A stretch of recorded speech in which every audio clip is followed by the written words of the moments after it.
I'm Kendall Holmes. Hi, I'm Makeda McFarland. Hi, I'm Jade Phillips. And today we're going to be talking about institutional racism. When I was younger, my father would always stress the importance of education.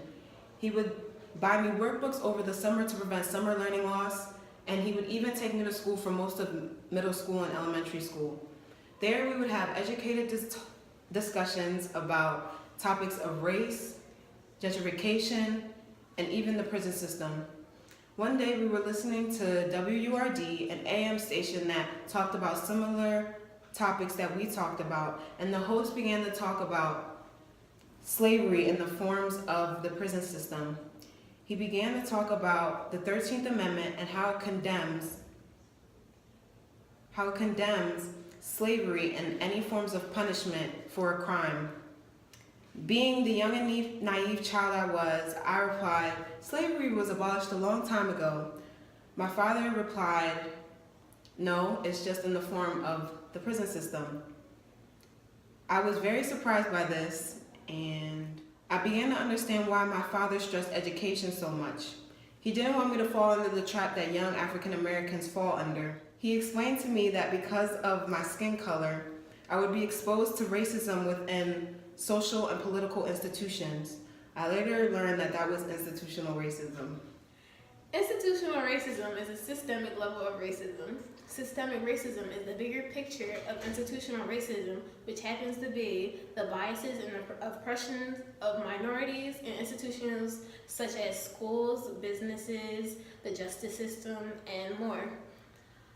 This specific type of racism is less recognized because it is more implicit than active racism and explicit discrimination, and it's not only harder to identify, but it's harder to solve. Institutional racism relates to multiple racial literacy terms because of the fact that it's a systemic level racism.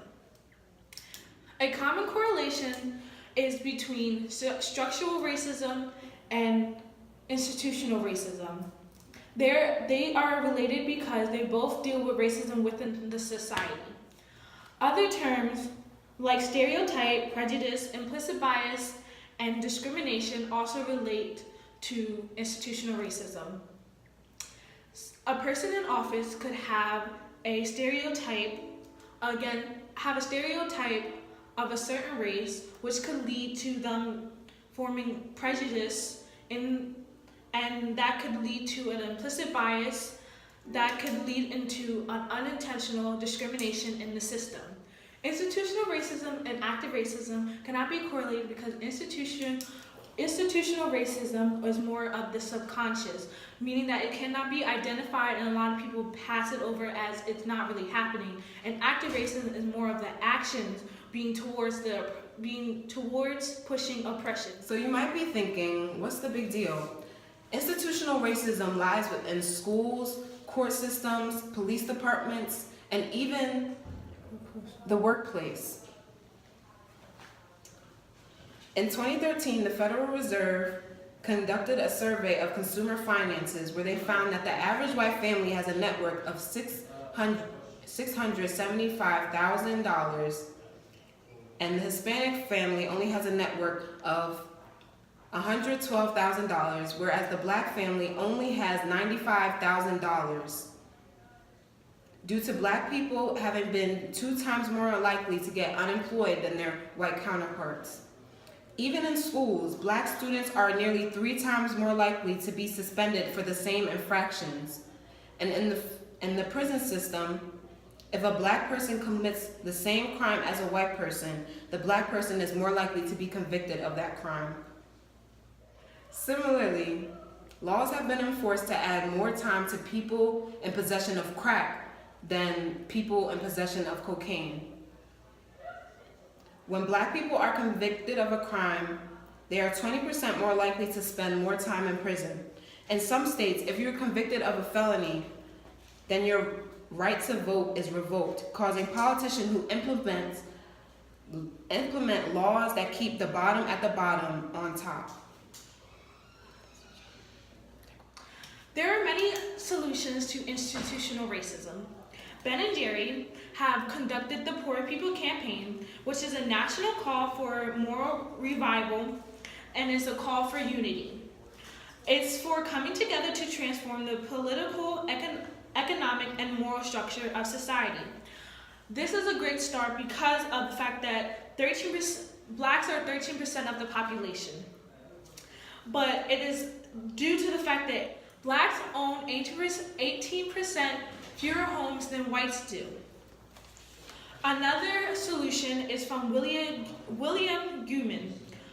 He says that all organizations should introduce compulsory awareness programs on prejudice and diversity and should do regular race climate to test institutional racism in workplaces.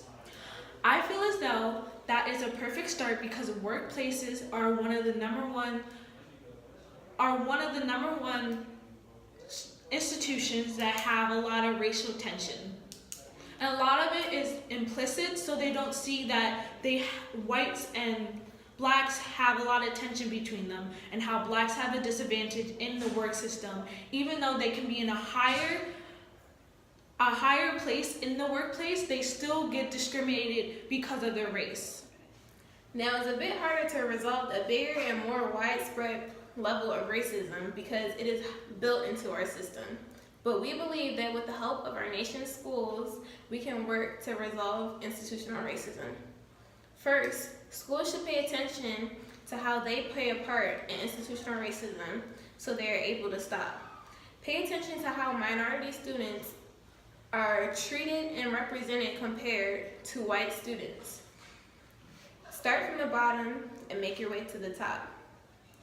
Teach these things in courses such as African American history so that when these students become adults, they are able to identify these problems in their everyday life.